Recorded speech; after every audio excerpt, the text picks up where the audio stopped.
Inna safa, as-safa dibaca qasar. Ya, safa dibaca pendek, safa. Kalau dibaca panjang, mamdud, safa'u. Safa'u. Ini bil qasri, safa. Artinya ail hijarah, al hijaratal malisah, batu yang halus, licin. Batu yang licin itu safa. Safa, ya.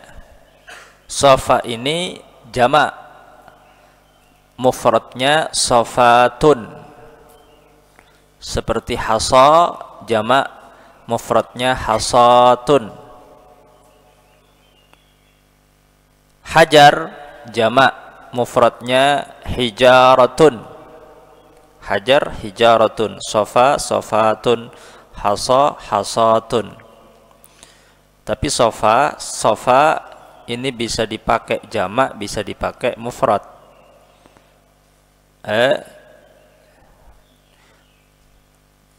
Kalau dipakai jamak, ayil hijarah.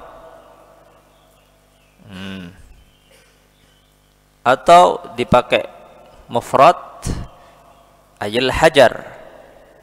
Hajar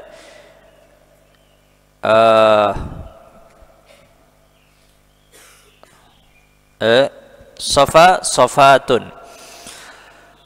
Az-zallalah, zallal, zallal. Atau yang lebih fasih, tes. Yang lebih fasih bikasri azai, zillal, dibaca zillal, itu lebih fasih. Zallal atau zillal. Tes.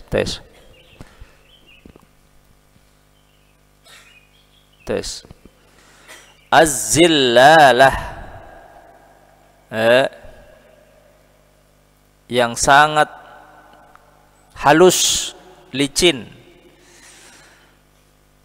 Alladzi la tasbutu alaihi aqdamul ulama at-tama. Apa batu yang licin itu? Batu yang zallal itu yaitu adalah tamak. Tamak itu rakus, tidak zuhud, rakus kepada dunia. Nah, tamak atau rakus ini diibaratkan oleh Nabi laksana al-hijaratul malis atau sofa, batu yang licin. Batu licin la tasbutu alaihi aqdamul ulama, yang ulama pun tidak akan selamat, pasti tergelincir, terjatuh. Itu tamak. Jadi tidak ada yang selamat dari tamak. Bahkan dikatakan tamak ini ibarat as-safa, safa az-zallal, batu yang licin yang kakinya ulama itu tidak ada yang selamat, pasti tergelincir, pasti terjatuh. Artinya kebanyakan daripada para ulama itu tamak, apalagi bukan ulama. Yang ulama pun itu tidak selamat daripada tamak, apalagi yang bukan ulama.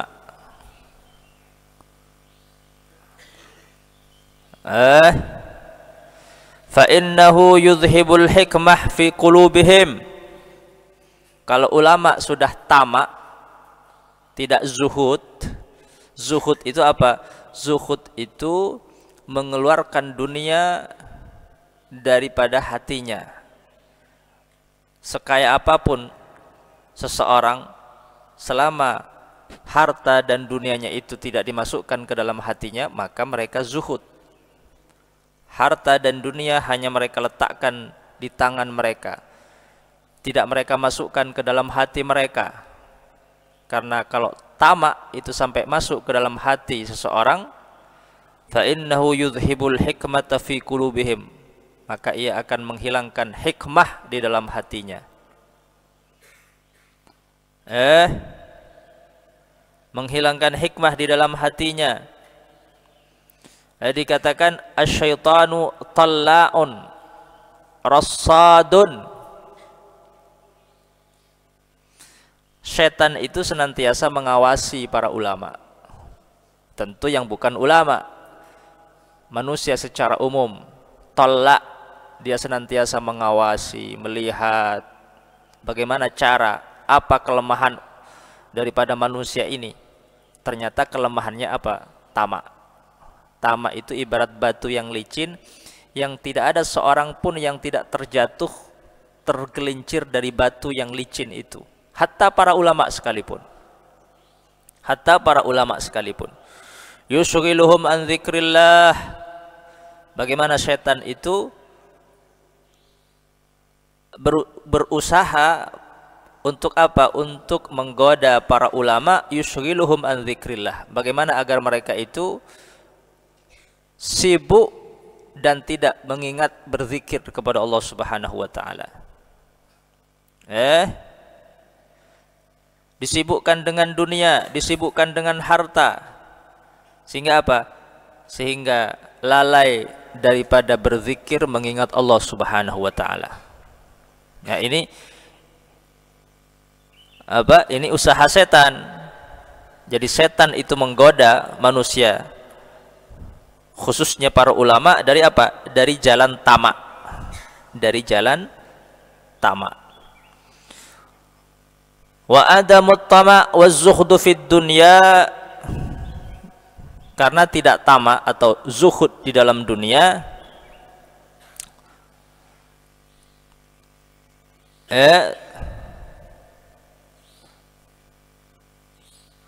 ketika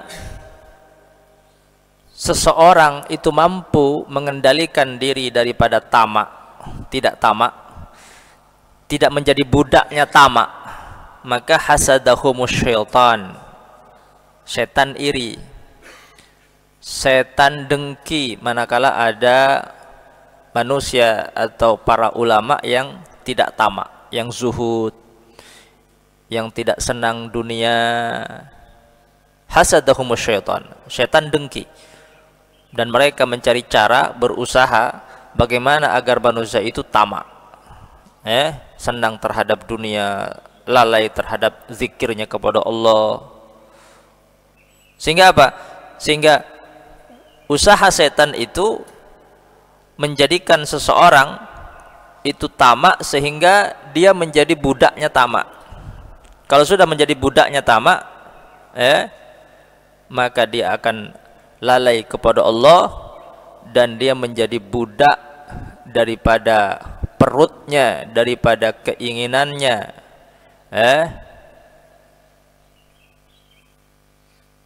Bahkan ketika seseorang itu menjadi budaknya tamak, kal bahimati yaquduhu bizimami tam'ihi ila haitsu yahwi. Dia akan lebih terhina daripada binatang dan hewan. Yaquduhu, karena dia ibarat seperti binatang yang bisa ditarik ke kanan dan ke kiri oleh apa? Oleh kendali tamaknya. Jadi kendali tamaknya itulah yang menguasai seseorang tatkala hati seseorang itu tidak zuhud dan tamak terhadap dunia. Dia tidak lagi mampu mengendalikan dirinya karena berada di dalam kekuasaan tamaknya. Sehingga kemanapun tamak itu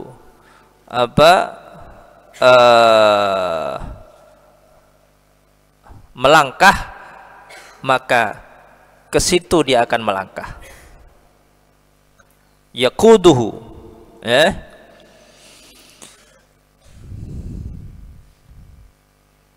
dikatakan qad utita ilman fala tudannis ilmaka bidzulmati dzunubi wat tama'. Wahai para ulama, wahai ahlul ilm, qad utita ilman, engkau sudah dianugerahkan ilmu oleh Allah menjadi ahlul ilm. Fala tudannis ilmaka bidzulmati dzunubi wat tama', maka jangan nodai ilmumu itu dengan apa? Dengan gelapnya dosa dan tamak terhadap dunia. Jadi tamak dan dosa itu apa? Menodai ilmu seseorang. Fala tudannis ilmaka bidzulmati dzunubi wat tama'. Jadi ilmu seseorang itu akan ternodai dengan apa? Dengan ketamaannya. Dengan ketamaannya. Dan dengan dosa kesalahan yang dia lakukan kepada Allah Subhanahu wa taala. Fatabqa fi dzulmah yauma yas'a ahlul ilmi bi nuri ilmihim. Maka tatkala seorang ahlul ilm itu ilmunya ternodai dengan tamak kepada dunia, maka kelak tatkala suruh ahlul ilm mereka melangkah berjalan dengan cahaya ilmunya, dia berjalan dengan kegelapan, tidak tahu arah. Kenapa? Karena selama di dunia walaupun dia ahlul ilm, ilmunya ternodai bidzulmati dzunubi wat tama'. Sudah ternodai dengan apa? Dengan gelapnya ilmu dan tamak terhadap dunia. Al-alimu tabibuddin wad dunya da'uddin. Dikatakan al-alim tabibuddin. Orang yang alim itu ibarat dokternya agama. Dokternya agama itu alim, orang yang alim. Sedangkan wad dunya da'uddin.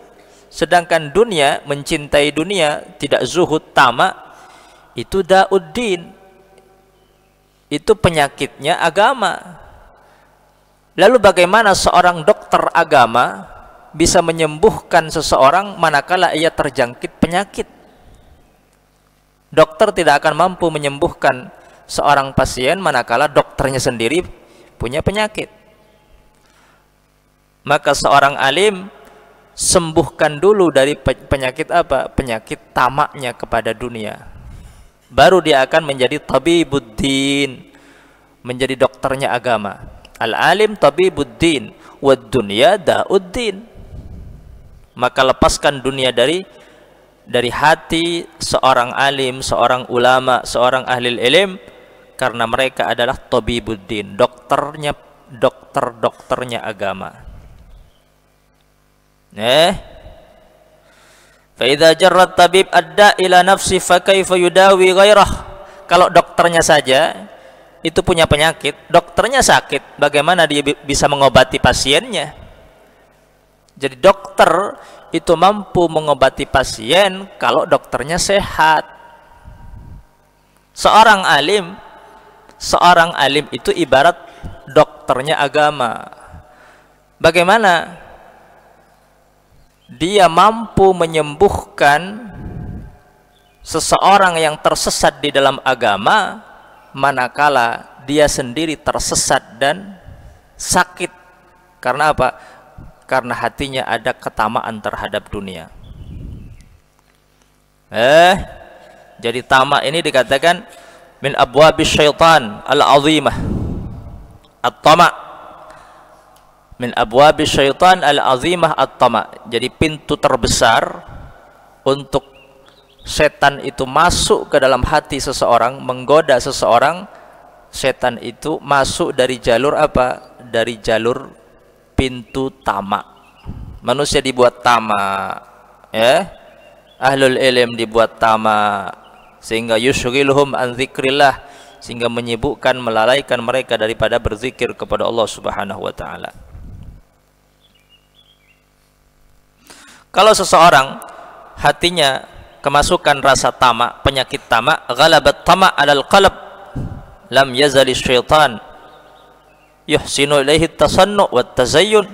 Maka setan akan mudah at-tasannu' wat tazayyun, menipu, merayu, menggoda, ya, kepada orang yang apa? Yang hatinya sudah kemasukan penyakit tamak.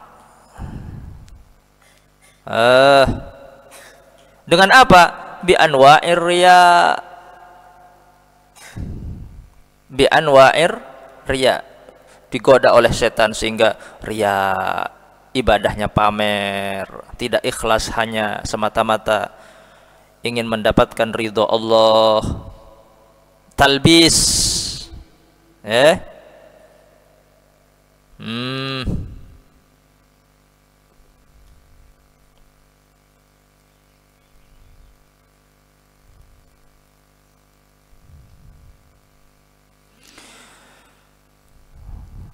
Tamak itu menghitamkan wajah kita, wa yumitul qulub, dan mematikan hati-hati manusia. Apa obatnya? Kalau orang sudah kena penyakit tamak, maka wajahnya hitam, yusawwid al-wajha, mati hatinya, yumitul qulub. Bagaimana obatnya?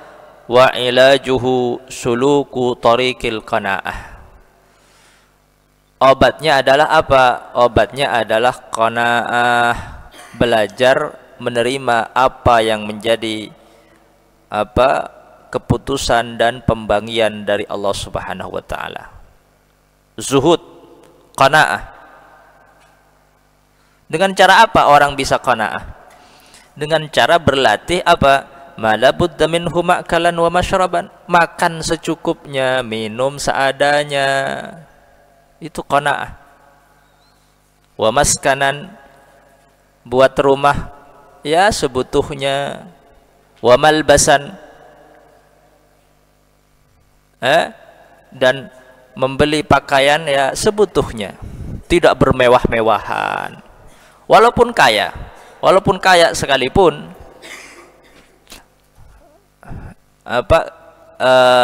dia punya lifestyle atau gaya hidup yang sederhana. Walaupun kaya, dalam makanannya, minumnya, tempat tinggalnya, masyraban, wa ma'kalan, wa maskanan, wa malbasan, dilatih. Orang itu kalau kaya biasanya tertarik untuk bermewah-mewahan di dalam makanan, di dalam minuman, tempat tinggal, pakaian. Nah, itu menarik apa? Menarik hati untuk tamak terhadap dunia. Dan itu mematikan hati kita dan menghitamkan wajah kita. Wa ilajuhu, obatnya apa? Suluku tariqil qanaah. Belajar untuk qanaah. Belajar untuk qanaah. Apa qanaah itu? Hidup sederhana, itu qanaah. Bukan karena miskin, bukan karena tidak mampu, kaya, tapi dia memilih untuk hidup qanaah. Untuk hidup qanaah. Dikatakan sittu khisalin la tahsunu bi sitti rijalin. Ada 6 perkara yang tidak pantas bagi 6 orang. Sittu khisal la tahsunu bi sitti rijal. Ada 6 perkara.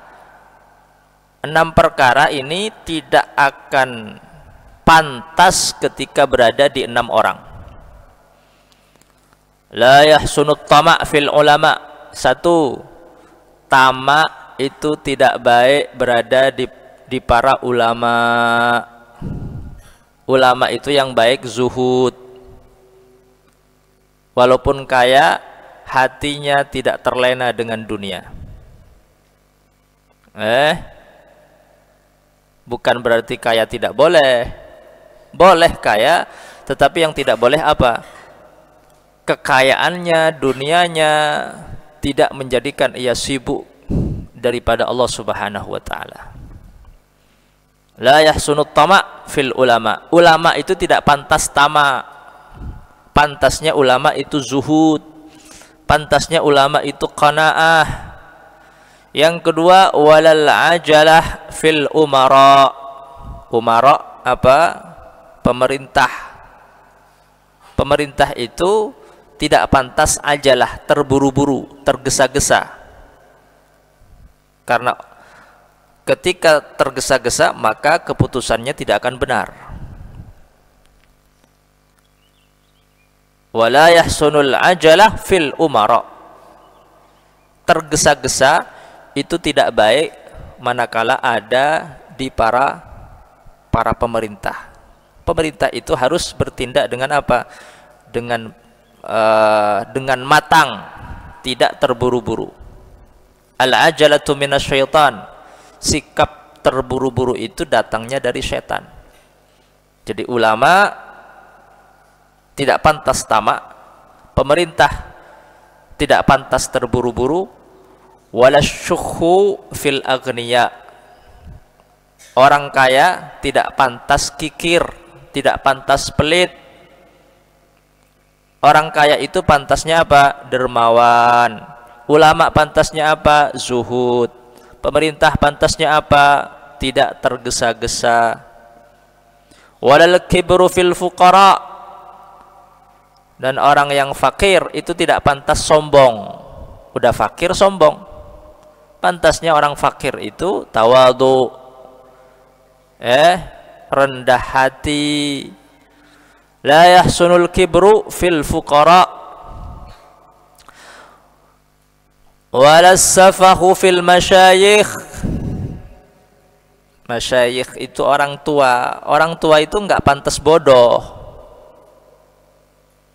Orang kalau udah tua itu yang cerdas, yang pintar.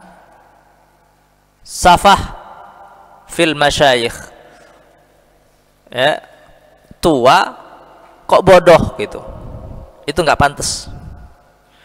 Kalau masih kecil bodoh wajar, tapi masyayikh kok safah?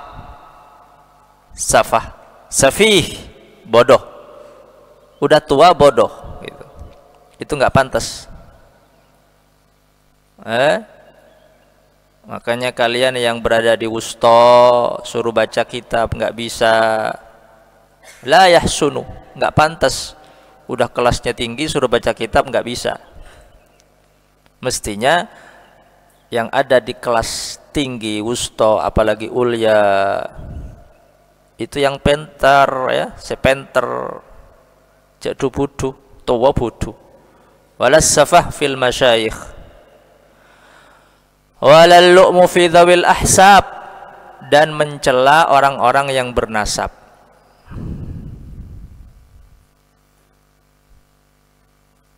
Bukan mencela, tercela. Tercela di orang-orang yang punya nasab. Orang punya nasab tinggi tapi orangnya tercela, enggak pantas. Dia menisbatkan punya nasab, punya silsilah yang baik, tinggi, mulia, tapi perilakunya tercela, enggak pantas. Dibilang ini keturunannya bujuk ria, keturunannya wali ria, keturunannya sunan ria, tapi perilakunya tercela, enggak pantas. Pantasnya orang yang punya silsilah baik itu orang yang punya silsilah keturunan mulia, sikap perilakunya juga mulia, mencerminkan nasabnya yang mulia. Itu 6 hal tidak pantas bagi 6 orang. Ulama enggak pantas toma, umarok enggak pantas terburu-buru, orang kaya enggak pantas kikir, fuqara fakir enggak pantas sombong, orang tua enggak pantas tolol, enggak pantas bodoh, dan orang yang punya nasab mulia tidak pantas perilakunya tercela. Wallahu a'lam.